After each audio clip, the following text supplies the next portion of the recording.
Dear students, आप सभी का स्वागत है इस ऑनलाइन क्लास में। स्टूडेंट्स, आज का वीडियो क्लास 9th विषय हिंदी, बुक का नाम है क्षितिज काव्य खंड के पाठ 1 कबीरदास की साखियां एवं पद से नामक शीर्षक से लिया गया है। इस पाठ के अंतर्गत, इस काव्य के अंतर्गत आप कबीरदास की साखियां और उनके पद को पढ़ेंगे, समझेंगे।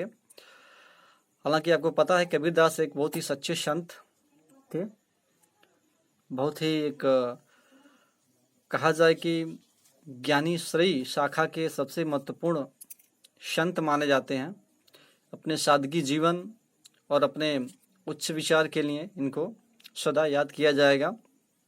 इन्हीं के लिखे हुए लेखों के बारे में, साखियों के बारे में आज हम लोग चर्चा करेंगे और पढ़ेंगे, जो क्लास 9th का पार्ट है। सबसे पहले हम लोग कबीरदास जी के जीवन परिचय के बारे में जानेंगे। इनका जीवन परिचय क्या है? इनका जीवन परिचय इस प्रकार है। भक्ति काल की निर्गुण ज्ञानाश्रयी शाखा के अंतर्गत प्रतिनिधि कवि कबीरदास जी का जन्म लगभग सन 1398 ईस्वी में काशी में हुआ। विद्वानों का मानना है कि उनका पालन पोषण नीमा और नीरू नामक जुलाहा दंपत ने किया था। वे पढ़े लिखे नहीं थे। स्वामी रामानंद उनके गुरु थे। उन्होंने साधुओं के सत्संग और अपने अनुभव से जीवन और जगत का अद्भुत ज्ञान प्राप्त किया था। कबीर मूलतः कवि नहीं अपितु सच्चे संत थे। उन्होंने धर्म की कट्टरताओं और संकीर्णताओं का खंडन किया। वे पुस्तकीय ज्ञान की अपेक्षा व्यवहारिक ज्ञान को श्रेष्ठ समझते थे। प्रेम के क्षेत्र में जातिपात, ऊंच नीच, धनी निर्धन का भेदभाव उन्हें स्वीकार नहीं था। उनके अनुसार सहज समाज से ही सहज प्रेम की सिद्धि संभव है। और सन 1518 ईस्वी में मगहर में उनकी मृत्यु हो गई। इनका जीवन बहुत ही उच्च रहा है, बहुत ही सादगी भरा रहा है, लेकिन ये पढ़े लिखे नहीं थे। इन्होंने खुद कहा था कि मस कागज छुयो नहीं, कलम गयो नहीं हाथ। इनकी सारी रचनाओं को धर्मदास नाम का एक शिष्य था इनका, उन्होंने पूरा चरणबद्ध क्रमबद्ध करके इनकी सारी साखियों को, एक बीजक ग्रंथ है उसमें उन्होंने साखी शब्द रामायणी, ये तीनों के नाम से एक संग्रह किया है, जिनका हम लोग अध्ययन करते रहते हैं। इनकी पूरी रचनाएं, कबीरदास की सभी रचनाएं कबीर ग्रंथावली में संग्रहित हैं। इनका मुख्य ग्रंथ जो है वो बीजक है। हालांकि कबीरदास का काव्य साखी शब्द रामायणी के नाम से भी जाना जाता है। उनकी कुछ रचनाएं सिखों के धर्म ग्रंथ गुरु ग्रंथ साहिब में भी संकलित किया गया है। साहित्यिक विशेषताएं इनके बारे में, कबीरदास जी का साहित्यिक व्यक्तित्व बड़ा ही ओजपूर्ण एवं आकर्षक था। वे सिर से पैर तक मस्त मौला, स्वभाव से फक्कड़, आदत से अक्कड़, दिल के साफ, दिमाग के दुरुस्त, जन्म से अस्पृश्य थे। वे अनुभव के आधार पर ही कुछ कहते थे। उन्होंने समाज को एकीकृत करने के उद्देश्य से आडंबर विहीन मानवतावादी सर्वमान्य सिद्धांत का प्रतिपादन किया है। चलिए, ये तो रहा इनके जीवन के बारे में। अब हम लोग इनके काव्यों के बारे में, जो इन्होंने काव्य लिखे हैं, जो इन्होंने साखियाँ लिखी हैं, अपने अनुभव और ज्ञान के आधार पर उनका अध्ययन करते हैं। सबसे पहला साखी का शुरुआत इनका क्लास 9th के लिए जो आपके सिलेबस में है, सबसे पहला इनका जो साखी है वो यही इस प्रकार है। मान सरोवर सुभर जल, हंसा केल कराय, मुक्ता फल मुक्ता चुगे, अब उड़ी अनत न जाए। एक बार और देखिए। मान सरोवर सुभर जल, हंसा केल कराय, मुक्ता फल मुक्ता चुगे, अब उड़ी जा अनंत न जाए। ये साखी है। ये जो प्रस्तुत पद्यांश है, हमारी ये जो पाठ्य पुस्तक है क्षितिज की कबीरदास रचित साखियों से उद्गृत है। इस साखी में कबीरदास जी सांसारिक विषयों जैसे काम, क्रोध, मद, लोभ, मोह, ये जो ऐसे व्यक्तियों के शत्रु हैं, दुश्मन हैं, उनके बारे में, मुक्त व्यक्ति के बारे में बताते हुए कहा है। उन्होंने कहा है कि जीव सुषुम्ना मार्ग से पहुंचकर शून्य शिखर पर स्थित अमृत से लबालब भरे हुए कुंड में क्रीड़ा कर रहा है और आनंद रूपी मोती को स्वच्छंद रूप से छुटकर जी भर कर चुग रहा है। यहाँ मानसरोवर ऐसा सरोवर जहाँ पे लोगों को स्नान करने पे मोक्ष प्राप्त होती है, जिसमें बहुत सारे आनंद प्राप्त होते हैं, वो पूरा जल से भरा हुआ है। और मानव जो है वो हंस की तरह, जैसे हंस सरोवर में स्नान करता और बड़े आनंद होता है, वैसे व्यक्ति भी जो है इस संसार रूपी मान सरोवर में गोता लगा रहा है और अपने पूरी तरह से आनंद का अनुभव कर रहा है। और उस सांसारिक मोह माया के अनुभव से आगे बढ़ते हुए वह उसी में उठते हुए जो आनंद है और जो मोतियां हैं, मोती यहाँ पे आनंद से मतलब है, धन से मतलब है, उसको स्वच्छंद रूप से चुग रहा है। इस आनंद को छोड़कर वो अन्यत्र दूसरे जगह नहीं जा सकता।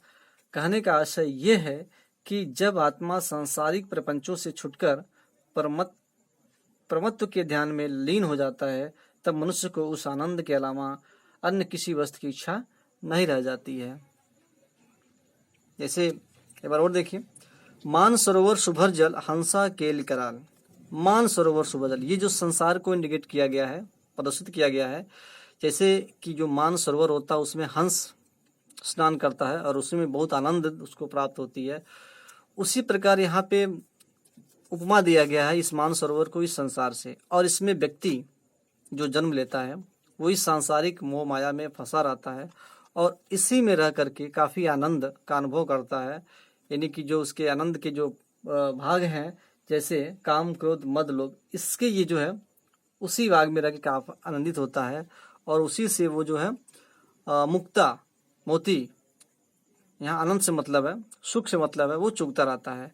लेकिन जब उसका मिलन, जब उस मनुष्य का उस आनंद के अलावा जब उसका मिलन जो है भगवान यानी कि परमात्मा से होता है, ज्ञान से होता है, तो अब उसको वहां से कहीं जाने की जरूरत नहीं होती, अर्थात उसके अंदर जो है उस आनंद के अलावा अन्य किसी वस्तु की इच्छा नहीं रह जाती है।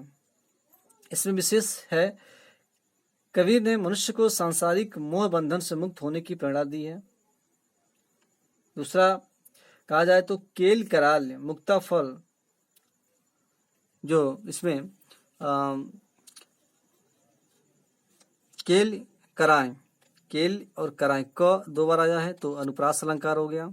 यहाँ भी मुक्ता फल मुक्ता, मुंह दो बार आया तो यहाँ पर भी अनुप्रास अलंकार हो जाता है। तो ये अनुप्रास अलंकार इसमें है।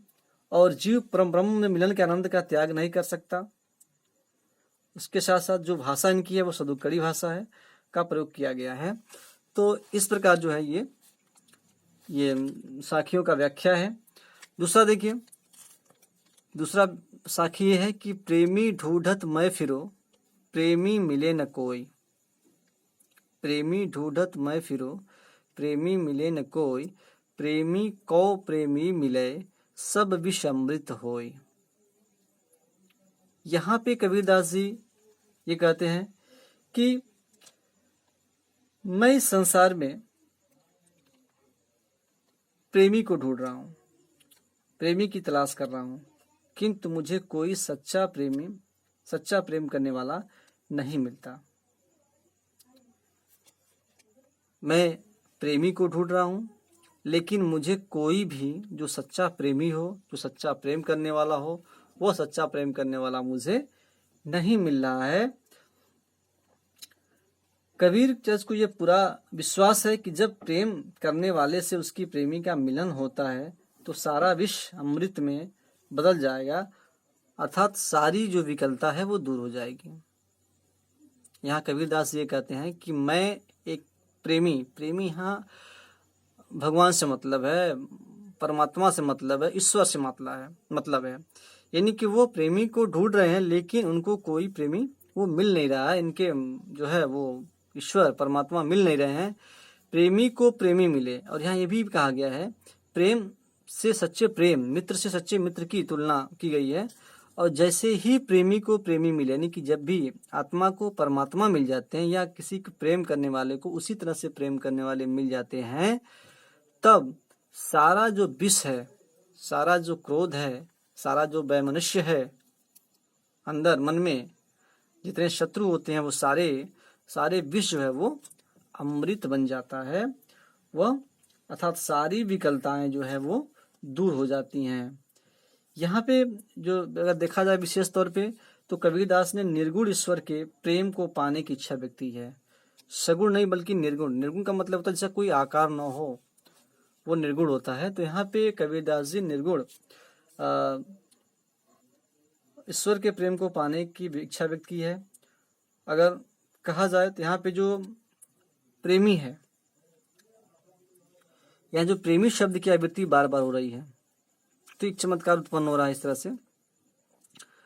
तो यहाँ पे आपका ये अनुप्रास अलंकार भी हो सकता है, और एक यहाँ चूंकि प्रेमी का दो अर्थ निकल रहा है, एक अपने के लिए एक दूसरे के लिए, तो यहाँ पे एक यमक अलंकार भी हो जाता है। उसके बाद प्रेमियों के मिलन की सुखद अनुभूति प्रतिकूल प्रस्तुति को भी अनुकूल बना देती है। ये इसके माध्यम से एक सीख मिलती है कि अगर अच्छे सच्चे प्रेम करने वाले दो मिलते हैं तो पर जो प्रतिकूल अवस्था होती है उसको भी अनुकूल अवस्था बना देते हैं। अगला साखी है, हस्ती चढ़िए ज्ञान को सहज दुलीचा डार।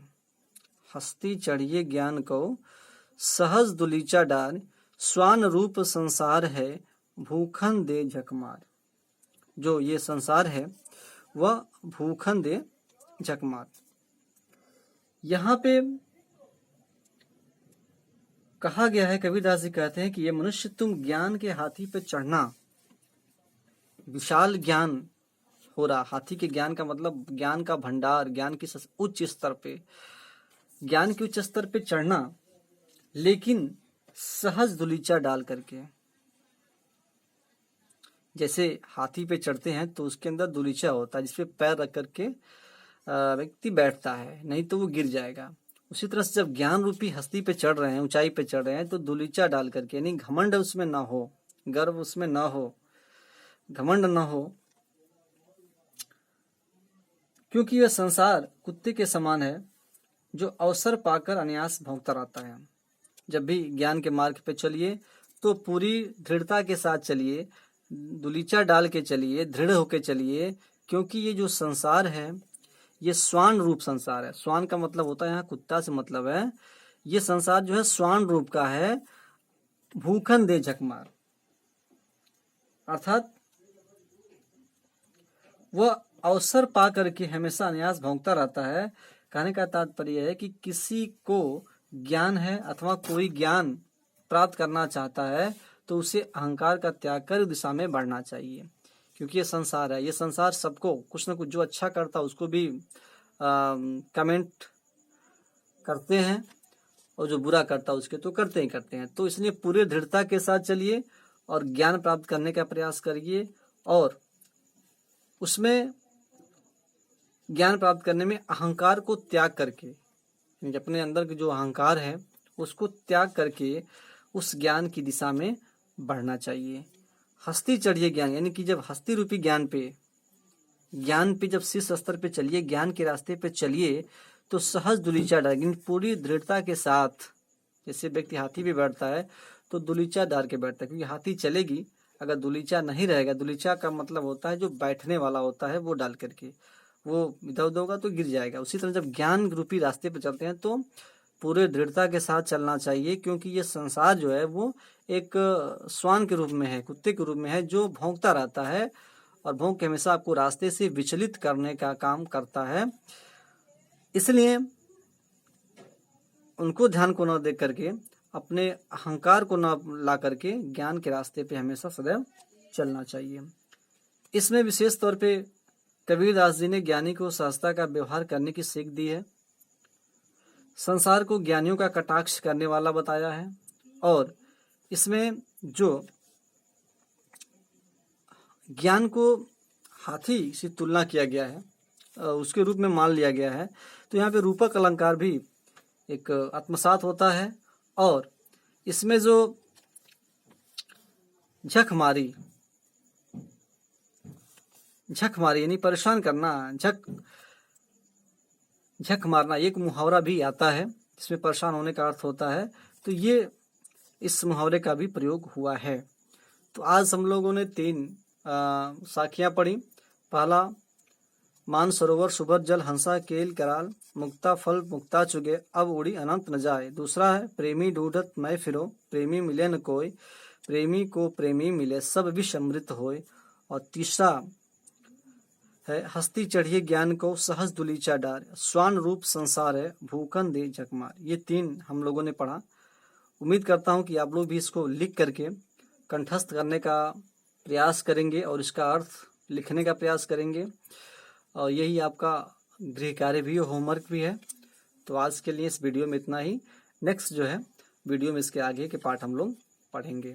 धन्यवाद।